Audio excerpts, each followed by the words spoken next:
He who fears death will never do anything worth of a man who is alive. Seneca. The nature of my mom's, well, let's call it creativity, didn't come from another planet, even though sometimes it felt like she'd been dropped on Earth by a UFO piloted by Bob Ross and Salvador Dali. No, her groovy brain juices came straight from the family tree, and that particular branch was my grandfather. The man was a myth, a storm in suspenders, until adolescence, around the time my superhero bedsheets were traded in for flattened cardboard boxes under a bridge. I was practically raised at his farm. That place was heaven, if heaven smelled faintly of hay, gunpowder, and fermented pears. The farm itself was an open-air museum of rebellion.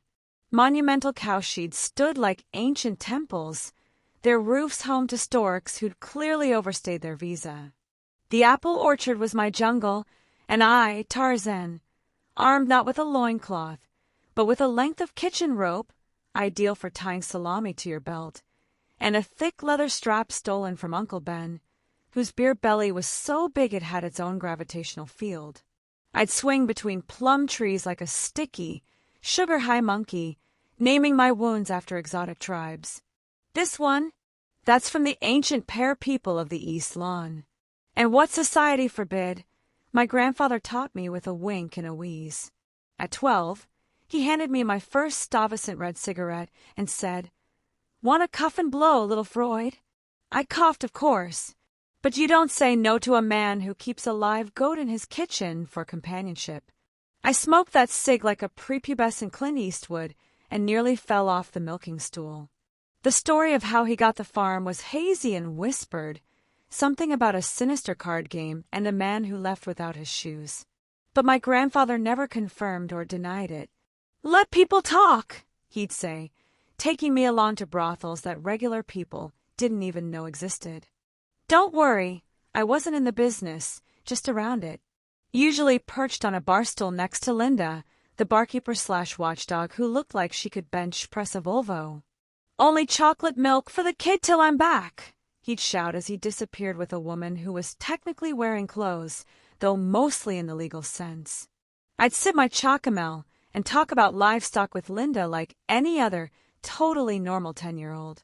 And then there was the summer of the rifle. You see, our farm was inconveniently located between a tennis club and a golf course, two communities not known for tolerating children with firearms. But my grandfather had his principles. When city planners came with maps and money to buy him out to complete the sports park, he laughed so hard he cracked a rib. "Just shoot the damn fox, Freud," he'd mutter, peering through binoculars toward Court 7, and no one gets hurt. By the end of 6 weeks, I could shoot a hummingbird from 300 yards, while lighting a coffin blow off a burning haystack. Sure, he was hard. Sure, he got us banned from a surprising number of local bakeries. But he was fair, honest in his dishonesty, loyal to his own unpredictable moral code. People whispered, wagged fingers, even crossed the street to avoid him. But not me. To me, he wasn't just my grandfather. He was my outlaw, my field guide to forbidden fun, my best friend. And I'd take his cuff and blows, chocolate milk wisdom, and rifle training over 100 well-behaved PDA meetings. Even if I did once accidentally shoot the weather vane off the mayor's summer house. I still say it was an ugly weather vane. And in a kid's life there are changes that creep in quietly, like ivy along a garden wall.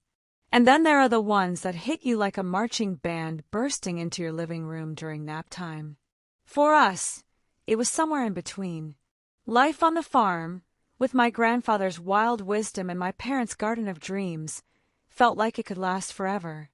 But forever has a funny way of showing up with a backpack, a slightly confused expression, and a name you don't know how to pronounce yet.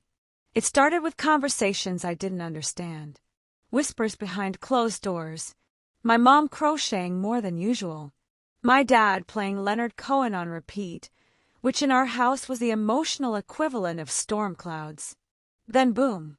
2 new names, 2 new toothbrushes in the cup by the sink, and 2 new sets of shoes in the hallway. My adopted brother and sister didn't come from where I came from. They didn't know about our garden showers, or why we danced barefoot to Procol Harum, or why Grandpa once made us eat only plums for a week to honor the harvest. They stepped into our lives like kids arriving halfway through a movie, trying to catch the plot while the credits were still rolling from the first act. And to be fair, we didn't make it easy either. We were a tightly spun web of oddness and unspoken rules. How do you explain to someone that the garden hose is sacred? That we eat burnt toast on Thursdays for good luck? Or that Bunny once legally married a broomstick during a midsummer ceremony in the shed? It wasn't their fault. None of it was. They were just different winds, blowing through a house built for hammocks and dream catchers. They didn't cause the storm, but their arrival stirred the air. Our family started to stretch in strange ways after that. Not break, not shatter, just stretch, like a rubber band that's held together for so long it doesn't snap, it just quietly loses its spring. But I'm getting ahead of myself. Back then, we still danced barefoot.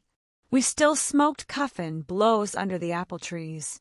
And I was still convinced I could shoot the tail off a fox without disturbing Court 5. Back then, the storm was still just a breeze.